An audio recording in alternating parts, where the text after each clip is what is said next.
Në këtë kuptim e thoni? Jo, e them në kuptimin që Rama politikat e ti në Shqipërinë e ka ndërtuar me bashkëpunimin me njerëzit edhe ignorant shumica të etur për para me klientelën, ka ndërtuar një sistem klientelar të cilët i kanë dhënë këtij pastaj mbështetje, pra një pakic klientësh, me atë pakic klientësh, një pjesë prej tyre edhe me televizione me gjitha, ky ka sunduar Shqipërinë në dëm të popullit të vet.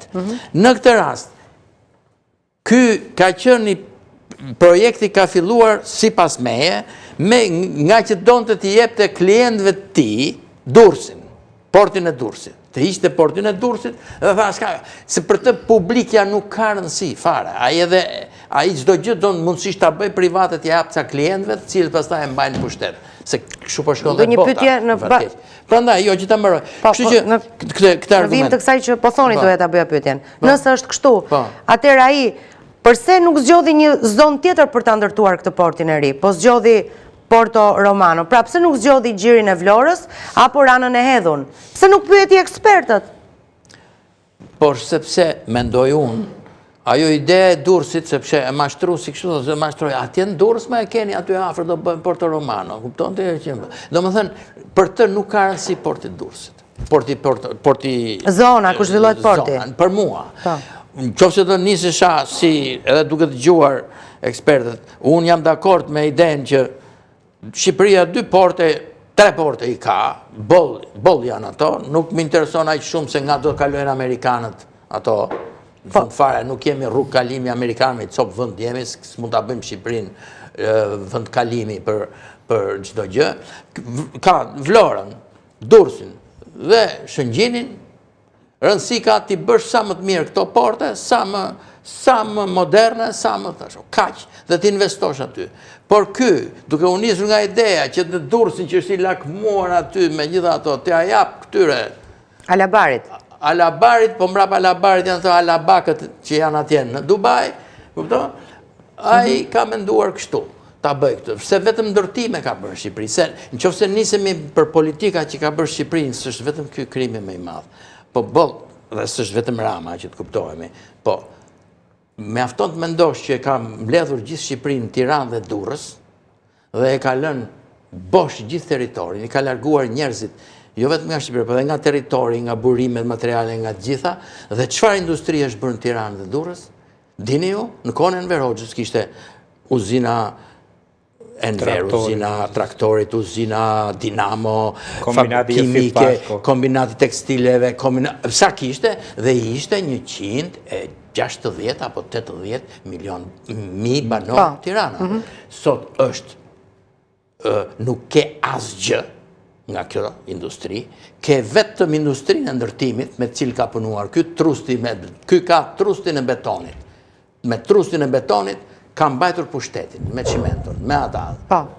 Dhe vetëm kaq ka. Dhe është një skandal i madh që të mbledhësh gjitha njerëz ku grumbullon 1000 probleme, grumbullon me krimin, me gjithë mirëvajtjen, me largimin, me probleme territoriale. Pra Shqipërinë e kanë masakruar. Dhe ky pak se harrova, nëse do mbledhën mbas. Pra për këtu politikat janë bërë për ca klient, për një grusht klientës që e kanë mbajtur këto, dhe kjo është qeverisja më e keqe e mundshme. Kështu që kjo është vetëm thjesht një nga ilustrimet, kjo me Durrësin edhe me Porto Romano, është një nga ilustrimet e këtyre politikave. Është vazhdim? Jo, do të them dhe fjalën vazhdim. Pra, portet, nëse bie kundërshtim, sot Italia përmban 8 ton përfrym, pra ngre dhe ul para të fiton populli. Të gjithë vendet e Ballkanit, i vetmi shtet pa port tregtar është Shqipëria. Kështu që ne na duhet një port tregtar. I vetmi shtet. Si pa port, po pse s'është fare tregtar ky i Durrësit, se s'di. Atëherë shëndot. Porti i Durrësit për hir të pozicionit gjeografik, me që prekje do t'i jap duhet që patjetër kalata perëndimore, që është 1 kilometër, të mbesi si port posagerësh dhe turistësh. Turistët të shkojnë direkt në Durrës dhe posagerët të përpunojnë aty. Pjesa tjetër e prekun që i profesori, me që ka një dyndje në intensitet urban, largimi atyre cisternave, edhe e zona mund të përpunohet si waterfront urban. Por, po ju bëjnë kërkesë. Bëj portin e Posagjerëve mos se largon nga porti Durrësit. Kalata perëndimore nuk është për të bërë pallate. Atje bëhet një port Posagjerës dhe turistësh, i krahasuar me Napolin dhe 12 milion. Po Durrësi historikisht është bombarduar sa një qeveri antishqiptare ka quar dhe portin e peshkimit, ja qoj mu të koka Durrësakëve. Që portet e peshkimit janë porte me një aktivitet naturisht shoqëror, ushqimor, po janë dhe ndocë, që nuk bënë atje. Të mos largo, bëj një ndër të vendi, në kalatën perëndimore ndërtoj një port si punë në Napoli, kurse largimi jam dakord me profesorin. Pozicioni geografike është dhe Vlora, dhe Durrësi dhe Shëngjini. Po Porto Romano nuk është për port tregtar. E kuptoj. Kjo është e mbyllur. Për ju? Për jo për kryeministrin? Tani ka dhe një gjë. Ai mund të veprojnë si doj, po të themi gjë. Me që unë e dua dhe e jam bindë për disa gjëra, se fatosin ndoshta një më mirë dhe e shojnë e pozicion tjera, unë dua që ti shërbej, sepse do t'i bëhet gjyqi atje. Atje nuk ndërtohet port. Unë nuk kam gabuar asnjëherë, vetëm kur i besova në verbër doktor Berishës. Është një zonë kaq e paqëndrueshme që ai e tha, sa nuk është e mundur do harxhosh para pafullësisht. Për do mbesë kufizuar. Po, zoti Malaj, kërkuat? Shqetësimi jonë ka të bëjë. Ndjes, do ju jap tani fjalën. Se infrastruktura është element zhvillimi. Dhe vendet zhvillohen kur kryen aktivitet më shumë se sa për veten. Dhe është një fakt natyror kur ti bësh pjesë e korridoreve. Por korridoret kanë edhe luftën gjeostrategjike. Për shumë, Rama flet shumë për rëndësinë e korridorit 8. Po në fakt deri tani ne na kanë konkuruar korridori 10. 10, po. Se Serbia kishte mbështetjen strategjike të Francës.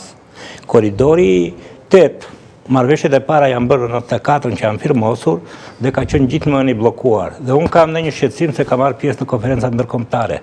Mos të hedhim kaq shumë para ne me projekte hajde bëjmë sa më shpejt, sepse për korridorin 8 Qeveria e Maqedonisë dhe biznesi i Maqedonisë, që kanë dhe një element nacionaliteti, në një takim ndërkombëtar deklaruan qartë. Ne nuk jemi përfitues të korridorit 8. Përfitues janë pikat fundore, pika fillore Shqipëria, pika fundore Bullgaria.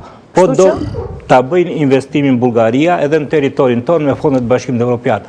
Ne nuk përdorim taksa paguzve Maqedonas për atë.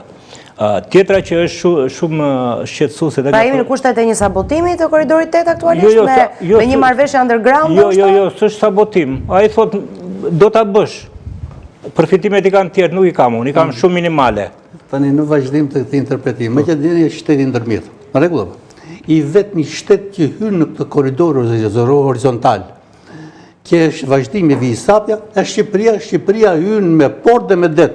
Se në korridorin 8 i bëj 60 metra, po su përpunuan madhra në porte. Ne i themi bottleneck. Gryka shishes, nuk kalon ujë sepse do kaloj ai sa lëshim. Pra, atëherë një figurë në ngushtisë në Ormuz. Më fali për naivitetin, pra ne na duhet. Apo jo porti më ne i detyruar dhe është një fatkeqësi që janë veprime antikombëtare. Po dhe tani që mbas kaq vjetësh po interesojnë të e çojnë në vend. Ne na duhet zonjë, po me çfarë parat do ta bëjmë? Se ne ka nevojë për lek. Ja, një minutë, gjithë infrastruktura shqiptare po bëhet me kryesisht me parat të taksapaguzëve shqiptar.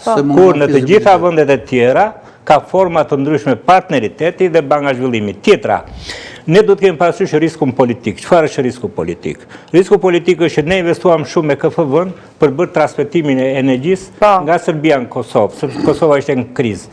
E bllokoi 5 deri në 7 vjet Serbia dhe KFV-ja gjermane, që është një bankë zhvillimi shumë e profilizuar, nuk ishte përfshirë në studimin e saj riskun politik, që një ditë mund ta bllokonte dhe mesdi është bllokuar. E njëjta gjë do ndodhte edhe me Maqedonasin, dhe unë jam i bindur ata më kategorik dhe më të argumentuar. Ata do bëjnë presion që parat i marrin nga Bashkimi Evropian. Po patjetër. Kështu që për triportin e Vlorës, që kam dhe unë debulesën time, është konsideruar gjithmonë mundësia më e mirë, më e thellë, më pak me mbushje. Pse nuk zgjidhet? Sepse që në kohën para vitit 90 ne që kemi punuar në Vlorë, ka qenë kantieri ndërtimit të triportit. Por varej nga ndërmarrja e portit të Durrësit dhe merrej me teleferik nga Shashica Guri, hidhej aty ku sot Paradajsi dhe aty me anije të vogla hidhej që të krijonte